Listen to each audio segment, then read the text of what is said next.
If you're just joining us, my name is Jeff Hoagland. I'm joined here by my co-commentator, Nick Shirillo. And we actually have a fantastic match for you coming up next. We have Jund Sacrifice, which we have seen a couple of times, but Mono Blue Tempo is one that we have not been able to cover yet in this tournament. This is one of our 6-1 players here today.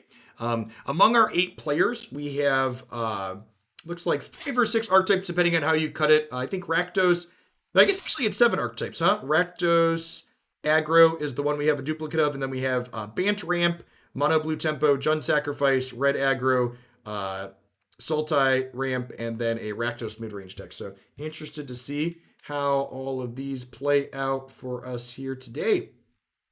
I'm excited to see the 1/1s. I'm also excited to see Field of the Dead win the tournament, but before that happens, I'm excited to see these 1/1s attack for 1, and then sometimes even attack for 2 when they have a Curious Obsession on them. It is going to be interesting, I think, to see if 1/1 Tribal can defeat Mayhem Devil. I think that's going to be the key element of this match. Yep. And looking at our, we have deck lists here. So looking at our mono blue deck list, we can see that they have Lookout's Dispersal, Lofty Denial, and Censor all in their main deck here. So we have tools that can give them things here. Interesting to note, there are Tempest Shins in this mono blue deck, which is something that I thought had fallen by the wayside here, but Logan Ross bringing it back for us. Let's go ahead and dive on into the, sorry for the trip there. Let's go ahead and bring into our feature match area here today. All right. 1-drop, Curious Obsession, mana to cast him. Keep. Snap it off. You see Phyrexian Tower coming at a little bit of a cost here on the Jund player side. Mulliganed to 6. Technically not a black source. Goose plus Tower are like black sources. Well, this is a turn 2 company. That's the thing you want to do. It is a turn 2 collecting company. That's true. That's a good way to get Mayhem probably strong into play.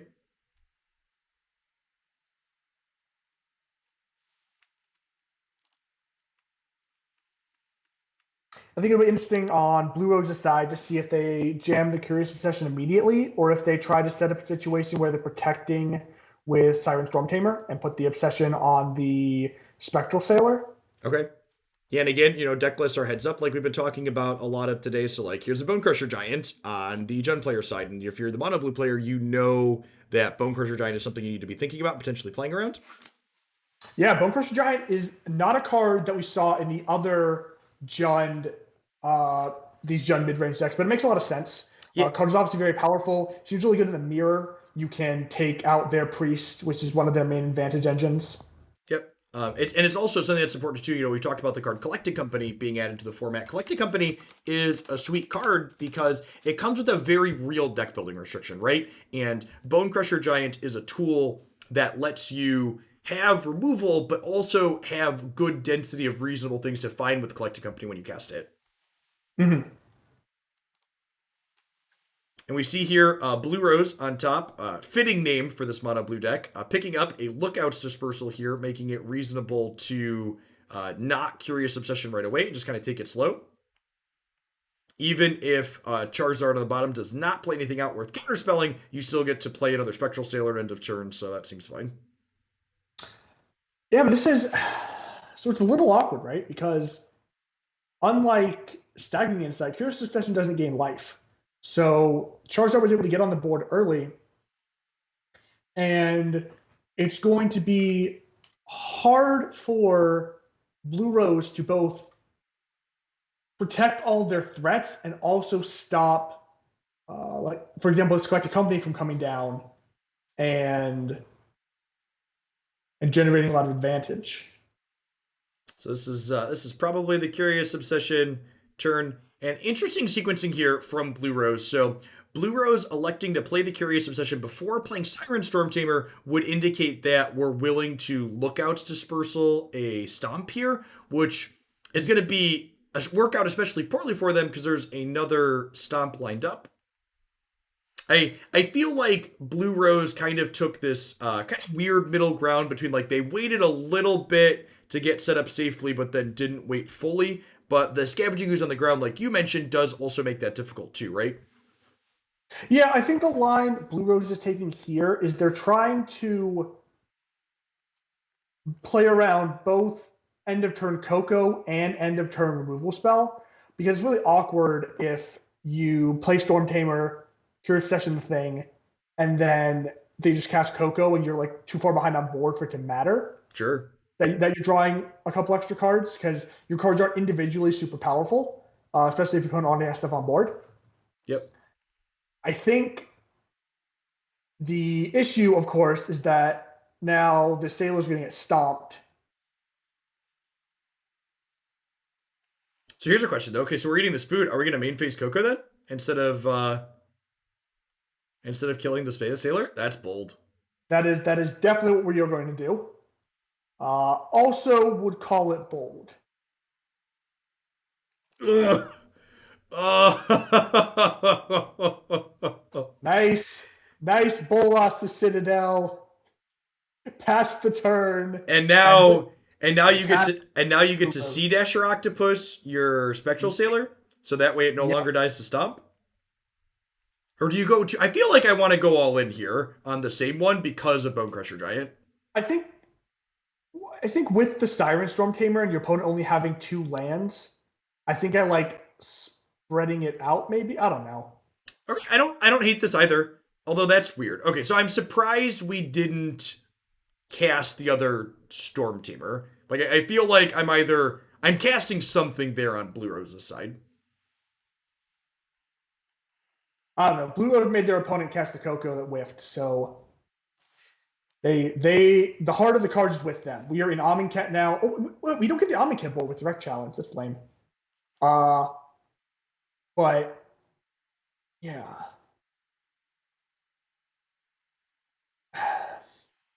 Now just having so little mana is so awkward. Like if you hold up this Bone Crusher Giant, that's just bad. If you do anything else, your opponent just gets to resolve the Sea Dasher Octopus. Yeah, basically you only get one play this turn, and that's going to be too little, too late. I think with how Yep. choked on mana Charizard is, they needed that collected company to do something, and then it didn't, and now we're here. And worth noting, if it had done something, it probably would have won them the game, right? Sure, yeah, yeah, like definitely the maker break turn was definitely the collected company. Collector Company is a fun casual card for the whole family.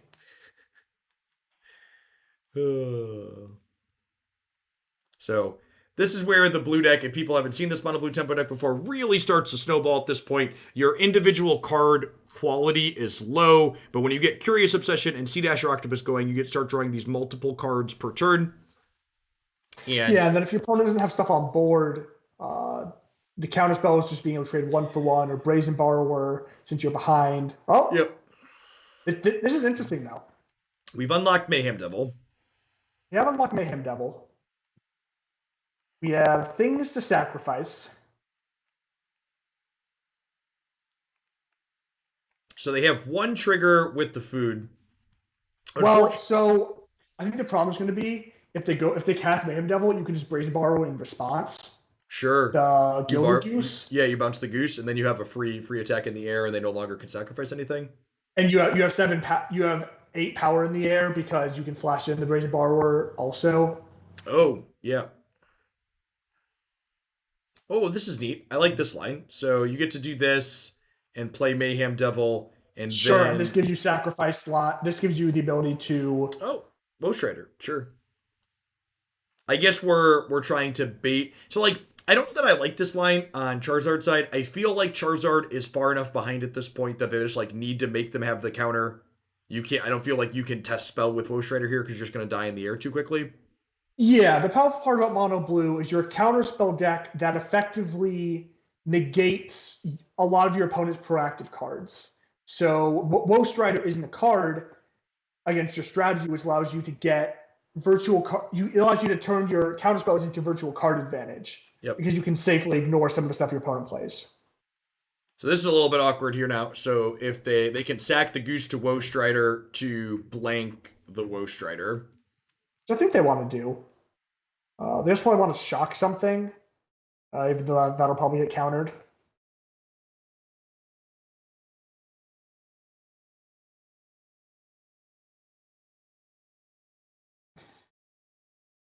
Yes, here we have a second Mayhem Devil that's being kept on top,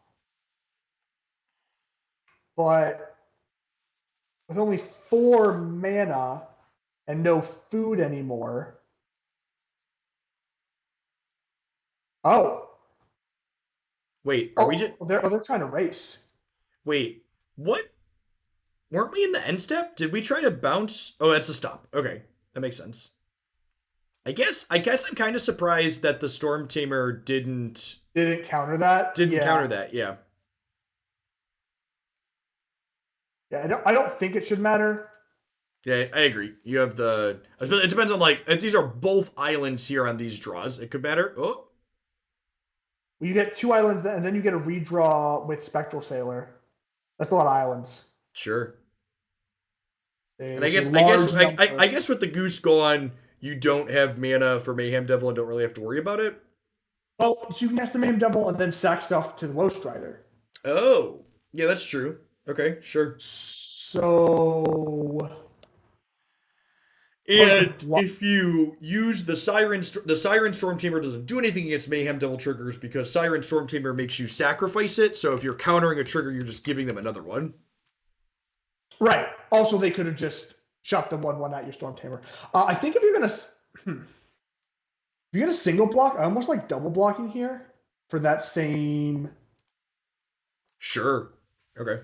right? Gonna start game like this game is actually pretty close now because Blue Rose owns the entire Atlantic Ocean. Yeah. Yep.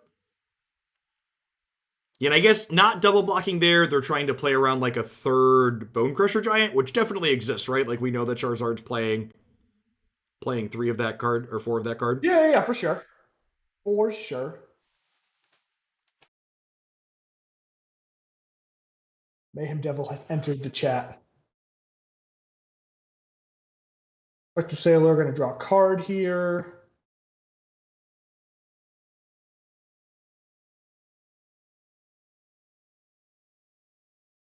Yeah, 5 coming back. So you could sack your Ooze or your Devil to kill the Storm Tamer. You could sack Ooze and Devil to kill a 2/2, but that doesn't seem like a winning line. Yeah, I think if you're doing that, you're just going to lose to. Oh my god. When it rains, it pours, Nick. So many islands. I don't.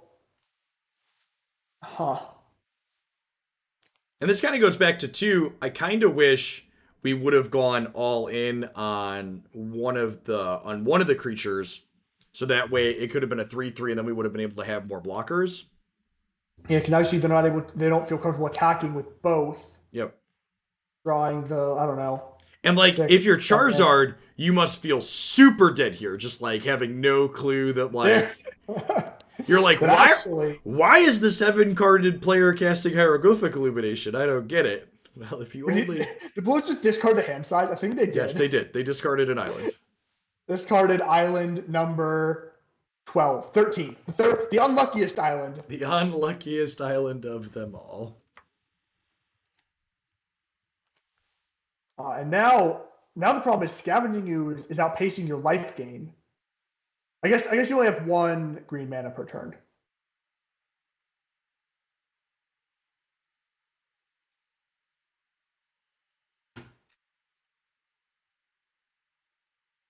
So we could just see like shock in this blood crypt. They're dead, right? We shock in the blood crypt.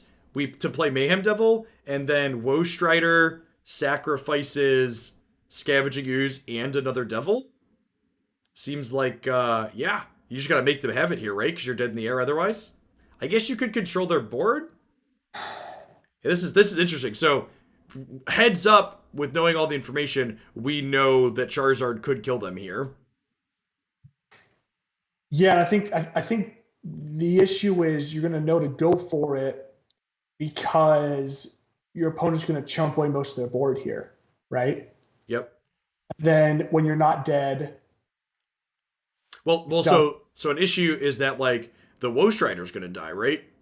So once the Woe Strider Oh, dies, that's you can no longer sack your board to kill them. what it's block, right? Because you still have Phyrexian Tower as a sack outlet.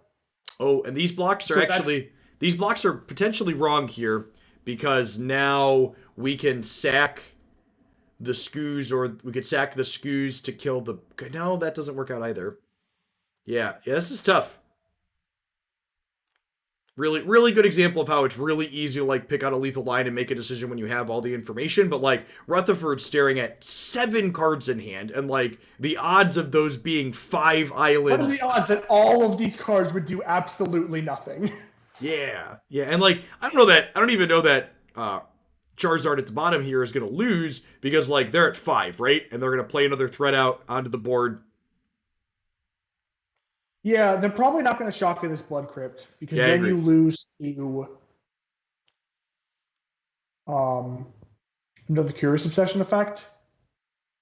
They are definitely going to shock in the Blood Crypt. Okay, so maybe now they're going to sack these Skoos to try to kill the Spectral Sailor.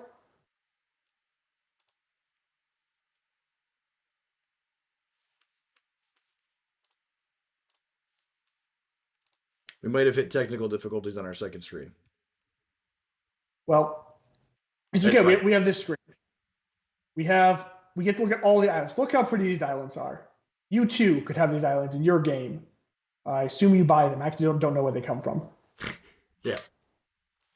Okay. So yeah, I think our Gen player is gonna get this first one here. So they got an octopus, got Storm Tamer. Man, if you're Blue Too Rose, intense. if you're Blue Rose, like this is the type of game where like you tell your friends that this game happened after you played it, and they're like, "Yeah, right. You're just salty. There's no way you drew Yeah, 13. There's no way you drew 13 islands and like discarded an island to hand size on turn 7. Nobody's that unlucky." but I think because now, yeah, now the issue is I don't know if like unless Charger just doesn't attack, but even if you don't attack, like you can't punish not attacking because you still just have four islands in hand. Yep. And again, like this is a hard choice on Charizard's side of the board. Like there's so many things they could have with 5 cards in hand, and in your mind, you're like going through worst case or even best case scenarios, and like 4 islands And a lot probably. of what they did last turn was casting hieroglyphic illuminations, right? So you Yep. think, okay, clearly it's expensive cards. So what expensive cards could they have that I'm trying to play around? So maybe they have Brazen Borrower. That's like a reasonable holding for them. But I don't. I think. Yeah. I mean. That'll finally do it. We just sacrificed something to the Phyrexian Tower here, and Yep. yep, we've been there, Blue Rose. We feel you. See the island shake on the bottom of the screen there. I played so many games so well, and then I got flooded, and they put me on camera for it, and Yep. I feel kind of bad, right? Because like they're 6-1, right? So like this is the first time we've had Mono Blue Tempo on stream, but like these are 2 of our 8 remaining players. All these players have done very well in this tournament, so their decks are yep. probably reasonable. They've almost certainly played well to get to this position. Well, and they put themselves in such a good position this game, right? On that first turn where they hit with both of the card drawing creatures, Yep. we thought, oh well, this is just gonna run away from here. But Turns out they were running straight into the ocean. turns out, yeah.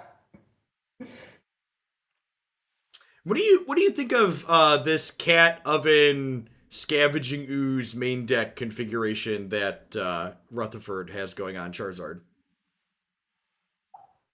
I like the cat. So if you think about what the other players had in the similar slot, they basically took out Claim and Thoughtseize for Witch's Oven, and then other creatures for Cat. And what I like about that is it gives you more burn against the Field of the Dead decks, and also gives you more ability to trigger your Mayhem Devils, which is good for like the aggressive decks. Sure. Walker RM, that's what happened to Bamonte. I defeated him in a match of Magic the Gathering, and he's never allowed to cast again. It was a Um, shadow game. so past just the cat oven too, like both the main deck scavenging oozes and Bone Crusher Giants have been like super reasonable out of the Jund deck in the games that we've watched as well. The scavenging is also probably great in the mirror. Sure. Yeah, and like those are and that kind of makes sense, right? Like they've just basically just like, okay, let's just put some more good cards in my deck. Yep. Yeah, and I like that, especially when you're playing a Clinton Company deck. You get rewarded a lot by having your cards be individually powerful. Sure.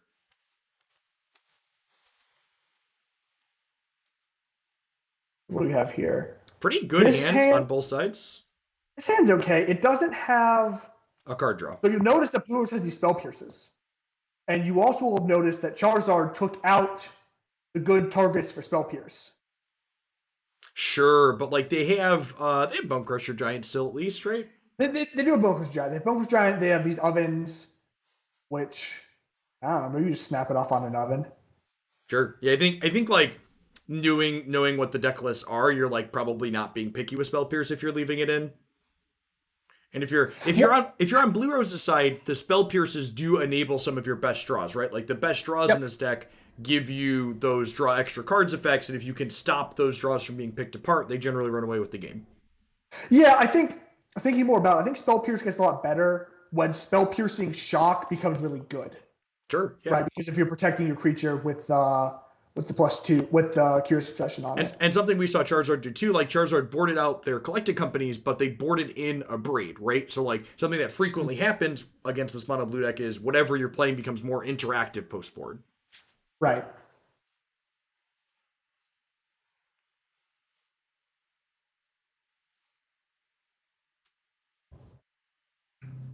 Gilded Goose with that second point of toughness. Frustratingly relevant here. It's huge, just massive. In addition to that, it's really awkward that these culture familiars that you were talking about earlier, mono blue isn't dealing damage anymore. Correct. Yeah, like the goose you're gaining 3 a turn. 2 a turn. With no, you're gaining one per oven. Yeah. So you're gaining 2 a turn, but the goose is stymieing 1. So yeah, it ends up being gain 2, lose 2. And it doesn't look like Blue Rose really has a way to punch through that. And their counterspell, most of the interaction is on the stack. So now these culture familiars have already resolved. I don't believe they had. Did they have Grafdigger's cages?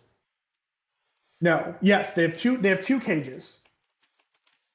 So that's like their only real way to get this cat loop stopped, right? Is cage. Right. And I don't think they can beat it. I don't think they have enough pressure. Yep. Yeah, without especially, we talk about the Curious Obsession effects like Octopus and Obsession being good because they're not only just good because they draw cards, they also add power to the table too, right? Like Curious Obsession gives 1/1.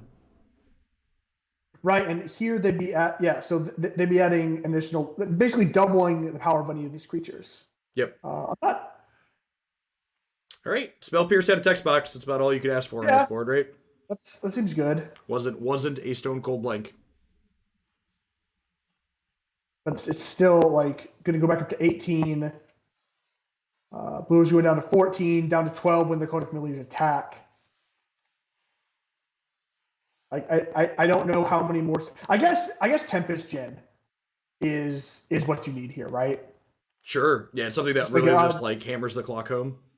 Yeah, like an individually large threat. And then on the other side of the board, you kind of have to always have Lookout Dispersal up, right? Because you just lose on the spot if they Mayhem W.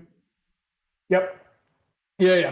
Mayhem Devil with this setup is not particularly beatable. And we see these cats here again, just like punching the clock and going to work. Like not only are they draining for 2 with the oven every turn, but they're also attacking, right? So like Charizard is staying at 18, and Blue Rose is losing 4 every turn. Yep. which is 3 more turns. I don't know that we're going to find 18 points of damage out of Blue Rose's deck in just 3 turns. Yeah, unless I think it's going to come down to cage. I think if you can get a cage, sure, then your Lookout's Dispersal can counter the next thing. Maybe they flood a little bit. I think you can get back into the game.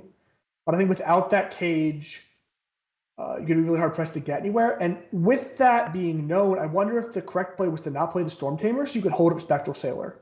Sure, if that's your only out. Yeah, if you say like the pressure doesn't actually matter, like this is awful. Yeah, like right? this block actually doesn't do anything because the goose is making extra food.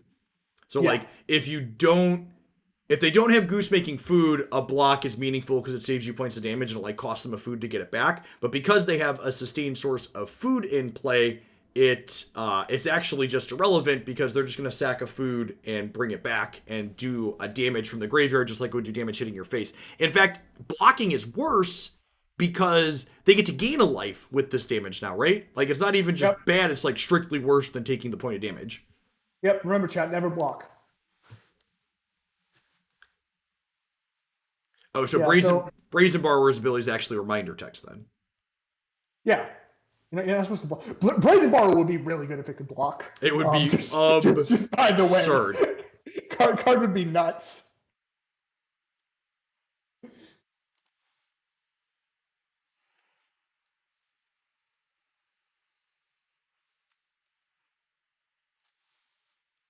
Yeah, so we're going down to 9. Cat Oven showing why it is a banned card. Banned synergy. Too powerful for standard.